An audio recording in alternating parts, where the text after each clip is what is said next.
안녕하세요. 오늘은 의대 증원으로 시끄러운 가운데 의대 쏠림 현상에 대해서 이야기를 나눠보고자 합니다. 한편에서는 이것은 밥그릇 싸움이다 라고 이야기를 하고 있고요. 또 한편에서는 의료 시스템 자체가 문제가 생길 것이다 라는 이야기를 하고 있습니다. 교육 시스템도 얘기하고 있고요. 의료보험도 이야기하고 있고 우리나라 인구가 줄고 있는데 이것이 맞는 정책이냐 등등등 다양한 이야기들을 나누고 있습니다. 이러한 상황에서 많은 대학들이 부지런히 움직이고 있는 것 같습니다. 한 명이라도 더 의대 정원을 자기 학교로 끌어들이기 위해서인 것 같아요. 의대가 있는 대학과 없는 대학의 차이가 나기 때문이겠죠? 아주 현실적인 반응이라고 생각을 하고요. 조선시대만 해도 의사라는 직업은 중인들이 하는 직업이었고 왕이 죽기라도 하면 사약까지도 받을 수 있는 극한의 직업이었습니다. 이런 직업이 자본주의로 이행하면서 굉장히 좋은 직업이 된 게 사실입니다. 한국은 기본적으로 자본주의죠. 공산주의 아니지 않습니까? 참, 민주주의가 공산주의의 반대말은 아니죠. 공산주의와 자본주의가 반대말이죠. 한국도 민주주의이기 때문에 열심히 공부한 학생들이 의대를 가겠다는 열망, 그리고 그런 학생들을 키운 부모들의 열망을 꺾는 것도 민주적이지 않아 보입니다. 저는 주로 경제 이야기를 하니까 경제 측면으로 이야기를 풀어가 보도록 하겠습니다. 한국의 상해보험 시스템이 정착이 되면서 의사들이 이것을 악용하는 경우들이 많다 이런 이야기를 하는데 이 또한 자본주의 영역에 들어가 있는 것 같기는 해요. 하지만 국가가 존재하는 이유는 폭주하는 것을 막기 위함이 아닐까 이런 생각도 들기는 해요. 하지만 처음에 보험제도를 도입한 이유는 어떤 나쁜 의도가 있어서는 아니라고 봐야 되겠죠. 처음에 의보 시스템을 도입한 것처럼요. 자본주의 관점에서 보면 의사소득이 많은 건 분명한 것 같아요. 그리고 의사로서 활동할 수 있는 기간도 상당히 길고요. 물론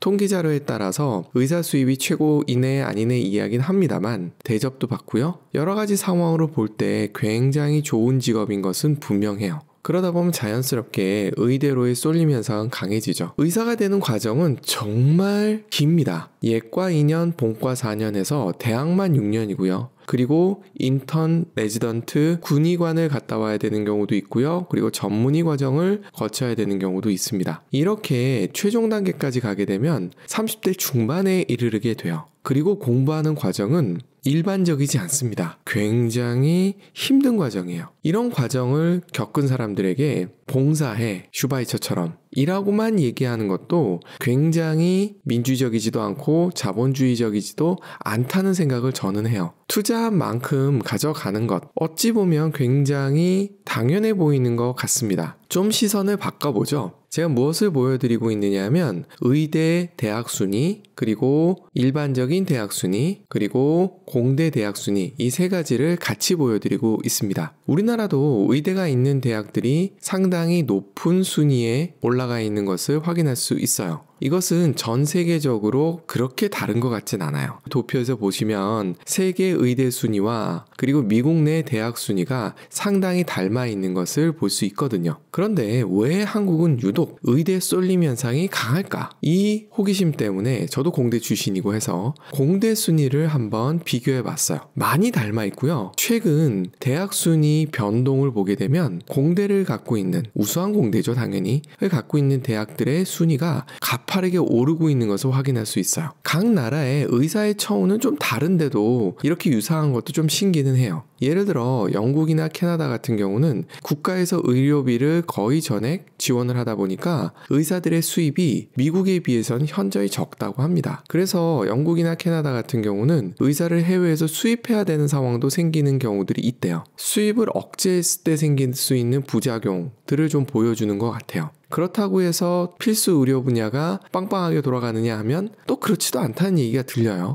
이건 자료와 통계에 따라 좀 차이가 있기 때문에 좀 확인을 해봐야 되겠습니다만 분명한 건 영국은 미국에 비해서 의사들이 아주 좋은 직업으로 여겨지고 있진 않은 것 같아요. 그래서 영국에서 의대 쏠림이 적은 건 이해할 수 있는데 미국은 왜일까요? 잠시 미국에 살 때 저희 딸아이를 낳을 때 $10에 모든 것을 해결했었거든요. 아주 좋더라고요. 그러면서 사보험이 돈이 있을 경우, 저는 돈이 있어서가 아니라 기업에서 지원해줬기 때문에 가능했던 거고요. 사보험이 있게 되면 굉장히 좋은 시스템이에요. 하지만 그게 없게 되면 병원에 갈 수가 없는 곳이 미국입니다. 한번 잘못 가면 파산합니다. 그 이면에는 미국 의사들이 돈을 잘 번다라는 것이 포함되어 있는 거죠. 그런데도 불구하고 미국 내에서도 의대가 최고는 아니에요. 이유가 뭘까요? 민주주의의 수호자이자 자본주의 최전방에 서 있는 미국인들 말입니다. 왜 똑똑한 학생들이 우리나라처럼 의대를 꽉 채우고 그 다음에 대학 순위를 따라 공대나 법대나 이런 데 갈까요? 무슨 차이가 있을까요? 여기서부터 한번 시작해보면 재밌지 않을까요? 이번에는 아시아 대학 순위를 한번 가져와 봤습니다. 1위가 북경대 또는 칭화대 또는 싱가폴대 이 왔다 갔다 하더라고요. 최근에 중국 경기가 좀 안 좋아지면서 어떻게 될지 모르겠습니다만 싱가폴 대학 같은 경우는 역사가 그리 오래되지 않았음에도 불구하고 아시아에서 최고권을 계속 유지하고 있습니다. 왜일까요? 최근 홍콩이 중국으로 이양되면서 홍콩에 있었던 많은 금융회사들이 어디를 갈까 고민하다가 결국 향한 곳은 싱가폴이었다고 해요. 그만큼 싱가폴이 금융 기업을 운영하기에는 좋은 환경이라는 거죠.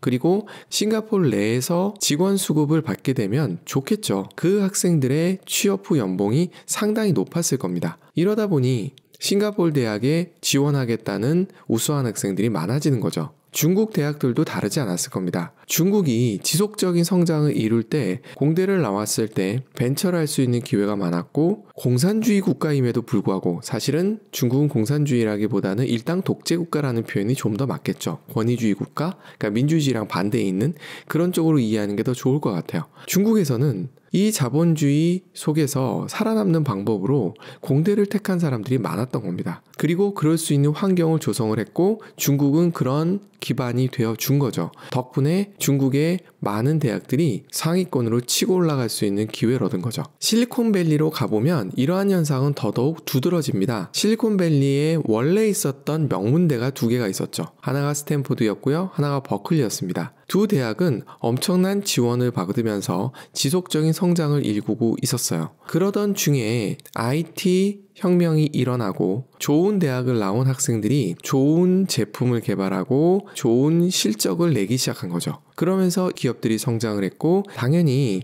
인근 대학에 있는 학생들을 흡수하기 시작했죠. 그러다 보니 유니버시티 오브 캘리포니아 또는 캘리포니아 스테이트 유니버시티 출신들이 많이 실리콘밸리 기업으로 취업을 할 기회를 얻고 그리고 고액 연봉을 받고 또 스탁홈 셔틀을 통해서 밀리어네어가 될 수 있는 기회들을 많이 가지게 된 거죠. 덕분에 이 대학들을 지원하는 우수한 학생들이 늘어난 거죠. 선순환이 일어난 거죠. 많은 똑똑한 학생들은 알아차린 거죠. 실리콘밸리 인근에 있는 대학을 들어가서 실리콘밸리에 있는 기업에 취업하건 아니면 벤처를 하게 되면 원하는 라이프 스타일을 얻을 수 있다는 것을 안 거죠. 그리고 그에 맞춰서 진로를 선택한 거고요. 그러다 보니 의대 쏠림은 생각보다 적었던 것이 아닐까 싶습니다. 이러한 현상은 전 세계적으로도 일어나는 것 같아요. 3 이디엇이란 영화에서도 보면 인도에 있는 많은 똑똑한 학생들은 열심히 공부해서 인도의 명문 공대를 나오고 그리고 미국 실리콘밸리 등에 취업을 하거나 벤처의 기회를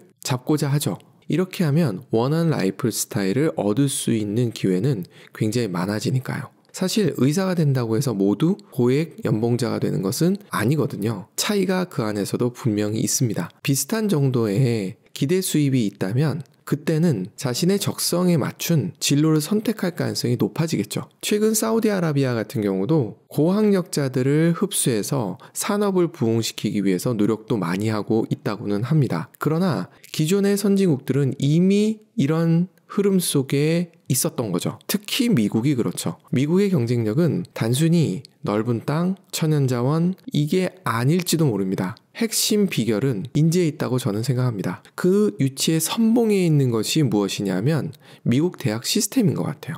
전 세계 대학 순위가 높은 것도 이것과 맥을 같이 한다고 보여집니다. 기회인 거죠. 기회가 있는 곳으로 인재는 몰린다고 봅니다. 만약 잘 나가는 사람들의 수입을 줄이는 방향의 제도를 가져간다면 그런 나라는 인재 유출 사회가 될 가능성이 큽니다. 성장은 당연히 느려지고 또는 마이너스 성장도 갈 수 있다고 생각을 해요. 앞서 나가려고 하는 누군가를 잡아내리기보다는 그건 자본주의적이지 않다고 생각합니다.